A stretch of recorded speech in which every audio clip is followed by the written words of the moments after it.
l'Algérie a refusé de participer au format des tables rondes que prépare l'envoyé personnel du secrétaire général des Nations Unies au Sahara, appelant au lancement de négociations directes entre le Maroc et le Front Polisario. Le rôle de l'Algérie dans l'atteinte à la sécurité et à la stabilité dans la région n'est pas un secret, car le voisin oriental du royaume s'emploie à soutenir, armer et embrasser le Polisario, en plus d'acheter les positions de certains pays et de les inciter contre le Maroc.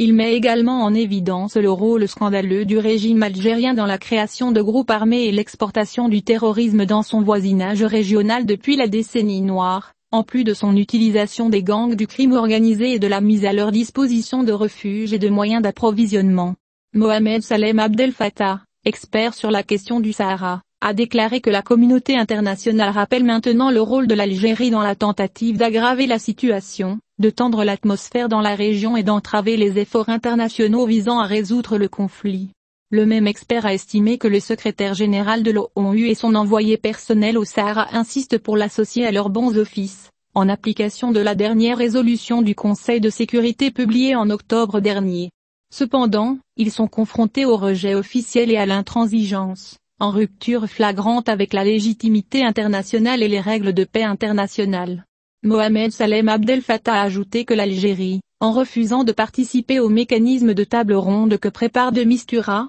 se heurte à la légitimité internationale, représentée dans la récente résolution du Conseil de sécurité sur le Sahara, publiée en octobre 2021, une décision qui était claire dans l'identification des parties au conflit invitées à participer aux négociations, dont l'Algérie, bien sûr, les mêmes parties qui étaient également invitées par le secrétaire général de l'ONU, Antonio Guterres. Contrairement à l'interaction positive du Maroc avec les efforts internationaux visant à résoudre les conflits, à travers sa proposition d'initiative d'autonomie et son ouverture à toutes les propositions qui respectent sa souveraineté sur le territoire, il n'y a pas d'interaction positive de la part de l'Algérie avec ces instances internationales et forts. L'expert du dossier du Sahara a déclaré que cette position contredit l'implication apparente de l'Algérie dans le conflit, surtout après les récents développements de la question du Sahara, qui ont maintenant établi un état de décision en faveur du Maroc, alors que l'Algérie est entrée dans une vague d'escalade sans précédent contre le Maroc et ses alliés qui ont exprimé des positions en faveur de sa souveraineté sur le désert.